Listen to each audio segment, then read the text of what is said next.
Sardar RP Singh of the BJP is also with us. Mr. Singh, the opposition, the Samajwadi Party and the Congress feel that the traction that they've got, we can debate we've already, all the political pundits have debated the reasons, whether it is caste or videos or whatever it is. I don't want to get into the reasons of it. I'm just saying we now know what the results are and we have to look forward on that. The opposition alliance, UP ke Ladke as they are called in UP, is feeling buoyant. They feel that this traction has worked and will stand them in good stead going towards 2027. The BJP, does it feel on the back foot? Even though there is a difference between Lok Sabha and assembly elections, how is the BJP seeing it, Mr. Singh? Shiv, every election is a different election. Yeah. And every election is contested on different ideas and on different platforms. They could manage this election because they could take the people along with them on the narrative which they have proposed to the people. One was that constitution is under threat, and because of that, there will be a problem with the reservation. We accept that. They were able to build that narrative, and they tactically used that. Second was those freebies of that 1 lakh rupee per annum, 8,500 rupees per month. Although we all know that what has happened in Karnataka, they made certain promises. They are trying to fulfill those promises. Along with that, they have raised the prices of petrol, taxes on petrol and diesel there. When you pickpocket from one side and then you try to give it to the other side, this is seen in Karnataka also. But the fact is, yes, they were able to build that narrative, and then they were able to also consolidate the Muslim votes. I have nothing to feel shy about that. They could consolidate the Muslim vote, and then it's seen that almost 85%, 90% Muslim vote casted for them, and then they could build up that threat perception for Muslims, although there is nothing of that sort. What about 2027? That we know about. What about 27? I'll answer that also. Shiva will answer that also. Yeah. Also that when Prime Minister announced any scheme or any Garib Kalyan Yojana, that is not divided by on the parameters or on the lines of the Hindu, Muslim or caste and color and creed. If I rightly remember, the percentage of all these schemes which have been announced with the Prime Minister, the Kisan Samman Nidhi, or whether it is Nal Se Jal. No, but Mr. Singh, I understand all that. That's what Give me a second. It's very important. Shiv, you'll understand. Yeah, complete your point. But quickly. From here itself. Yes. Almost 35 to 36% of the benefits go to the Muslims. But yes, they were able to build up a narrative and then they succeeded in that. But Hindi में कहावत है काट की हड्डी एक बार चढ़ती है, बार-बार नहीं. Okay. Okay, so I get it. So the short point of what you're saying is that every election is different. What worked this time will not work, another time. It cannot simply be replicated, and momentum is not something that you can exaggerate. Okay, Tehseen, let me come back to you right now. I want to sharpen this a little bit more and make it a little bit. You can respond, Tehseen, to points anyone before you has raised, but I want to ask a specific question now. Let's talk about the Congress Party. The Congress Party went from 1 seat, in the last Lok Sabha election in UP to 6 seats now. I'm wondering whether the Congress itself was expecting such a good performance in UP. I have a feeling they were quite surprised, by this performance on the back of the Samajwadi Party, of course. But what kind of role do you think, one half of the UP ke Ladke, Rahul Gandhi and the Congress Party will play going forward towards UP 2027. The reason I'm asking is because you've just seen Rahul Gandhi, giving up Wayanad to stay in Raebareli. Priyanka Gandhi will be in Wayanad. There appears to be a recalibration as far as Uttar Pradesh is concerned, and a recognition that this is something that doesn't leave a lot of elbow room for the Congress Party. It's a big opportunity to expand. That's true, Shiv. And let's be honest, and I want to be honest on your show. The Congress does not have its best organization in Uttar Pradesh. It does not even have the resources that other political parties have in Uttar Pradesh. And for 20 odd plus years, it's been out of power. So it's not its strongest state unit. It's not its strongest state. Despite that, the Congress performance is good. So coming back to your question, did the Congress expect a good performance? Yes, it did. And I was involved in the war room, particularly when the exit poll results came out. What we realized from all exit polls in common, including the Axis exit poll, is that Dalit votes had moved had moved away from BJP, which means if that is true, then BJP couldn't be getting the seats that they were getting in Uttar Pradesh, despite the exit poll saying that would hold true even in Uttar Pradesh, and SP and Congress would do very well. So that was the first taking that we got, and we were quite confident. In fact, I thought about 7 or 8 seats. I also believed that the Prime Minister would struggle in Varanasi, and that happened. I said that on another TV show live, and people were sort of not very certain about it. So there is a certain amount of momentum. What role will Rahul Gandhi ji play in that? In my opinion, and I sent him a text, I hope he does do it, he must become LOP. That's point number 1. Because anything further, the road to 2029 will lead to Uttar Pradesh 2027. In that context, Rahul Gandhi ji must be LOP, and he must have that stature to take on Prime Minister Modi. That's for 2029. As for 2027, I again say, don't take the BJP lightly. There are several problems in Uttar Pradesh, but this is not an election of Prime Minister Modi. This is an election of Yogi Adityanath ji. Yogi Adityanath ji has built his own brand. He's a leader in his own right. He's the only chief minister the Prime Minister and Home Minister cannot ignore. Let's be real of the fact. Even somebody like Shivraj Singh Chauhan can be ignored. Not a Yogi Adityanath ji. This is going to be his election. So the Congress and SP has to be very clear, very strategic on how they're going to take this. It has to be both a strategy in Delhi and a strategy on the streets of Lucknow and Uttar Pradesh, which will help them come to power in 2027. Yes, they have momentum, but remember the BJP has money, muscle and organization. Shantanu, you've tracked Yogi Adityanath very closely. You've written about him as well. You know, granted that a Lok Sabha election and an assembly election are different in many different ways, but it's always tempting to frame election after election with the sense of momentum that we're talking about here. But speaking strictly of assembly election 2027 in UP, what would the Yogi machine take from this year's result in the Lok Sabha in Uttar Pradesh? And what kind of things do you think will the BJP be doing over the next few years ahead of 2027, taking from what's happened this year? I think I agree with Tehseen that the kind of party BJP is and the kind of leader Yogi Adityanath is, they don't mind going back to the drawing board often, and they will go back. They're already going back at the government level and also at the party level. So if there are tactical mistakes, so if their vote share drop will be like 7, 8%, 10%, I'm sure they should have been worried. I think the silver lining for them, the vote share is intact. Their tactical mistakes, maybe by ticket, maybe organization, or maybe they're too complacent that we have Modi, we have Yogi, we have Ram Mandir, we have a lot of work, our schemes are going to the ground. I think they're complacent, right? I think when you ask that, was Congress expecting this victory? I guess not, because the signals Rahul Gandhi himself is giving. He said, "Behna, agar tum Modi ji ke against ladti, to 3-4 lakh se jeet jati." Meaning, was the Behna was not ready to beat Narendra Modi? Was there a pact with Narendra Modi that we don't want to wait to? No, because they did not have slightest of the cue. If they have slightest of the cue that they're going to win Amethi, why will Rahul Gandhi would not have contested from Amethi and regained his seat, right? Why Rahul Gandhi came the last day on Raebareli and filed his parcha without any limelight with 3 people? Because they didn't have any clue.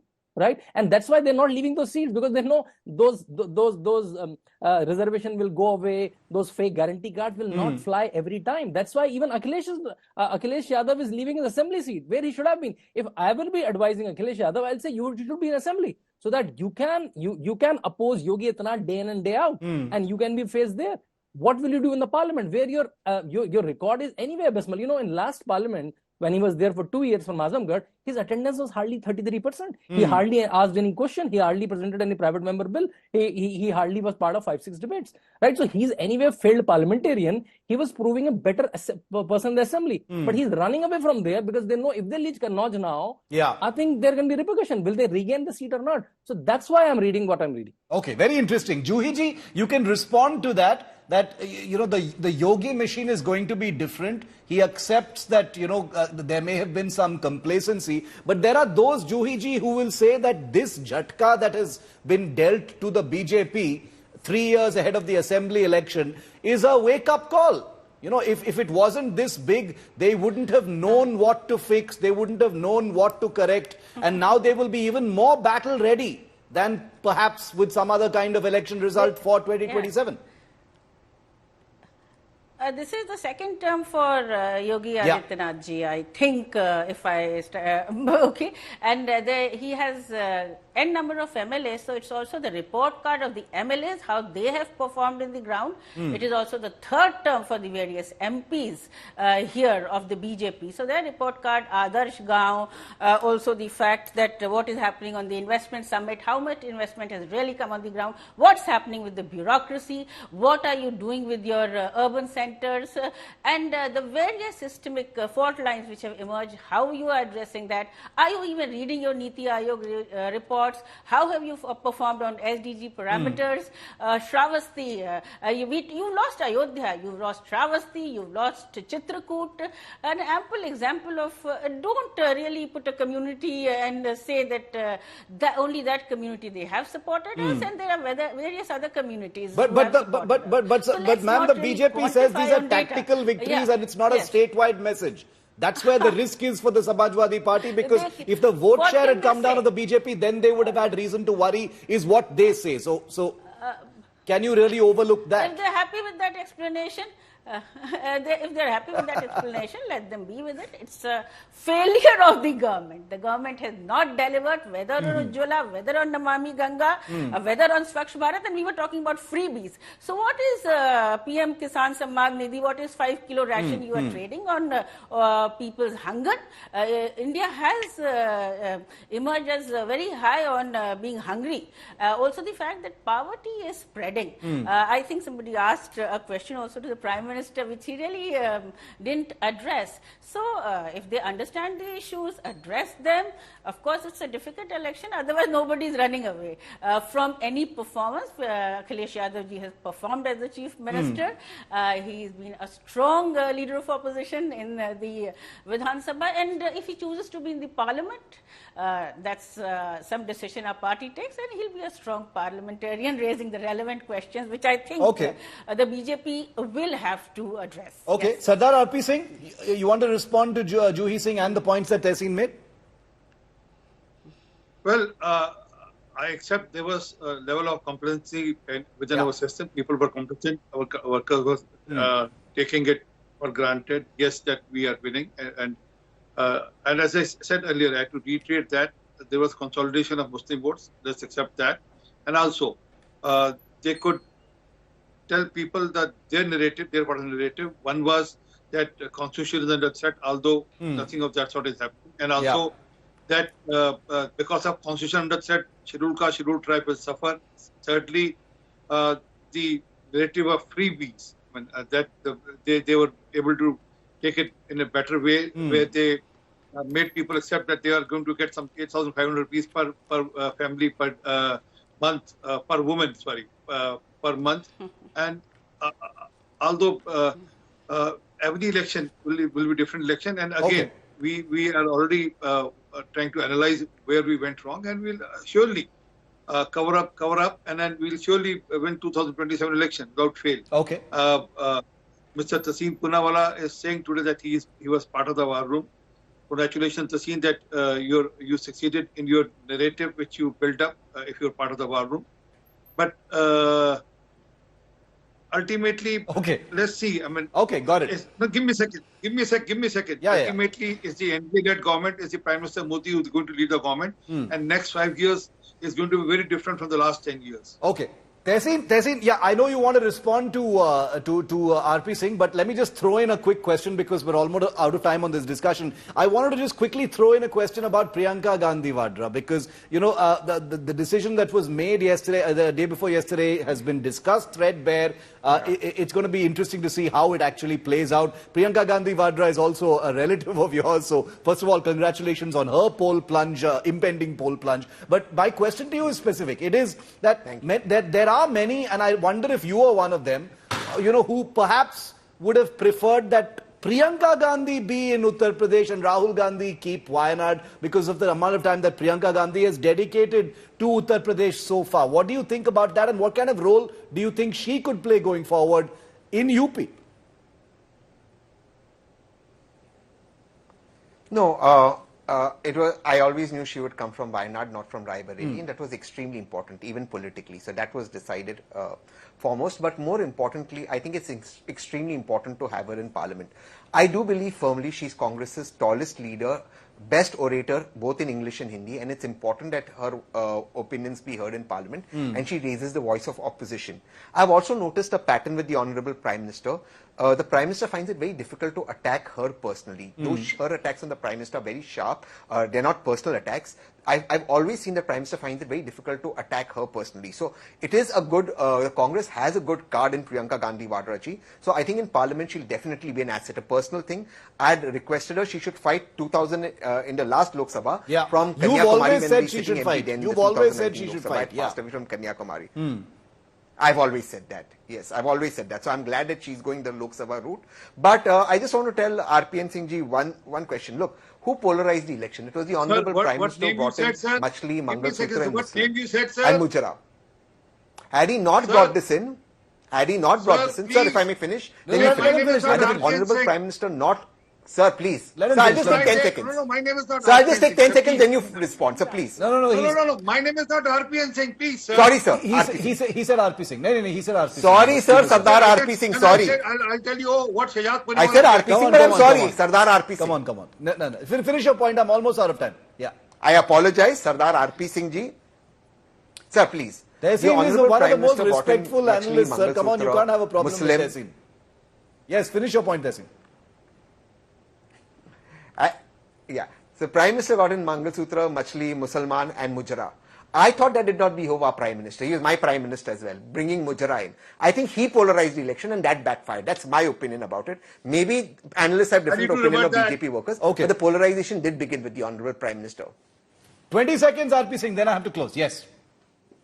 Manifesto of the Congress Party, page number 8, paragraph number 7, Congress will ensure that they, like every citizen, minorities have the full freedom of choices of dress, food, language, and personal laws. Who was trying to polarize?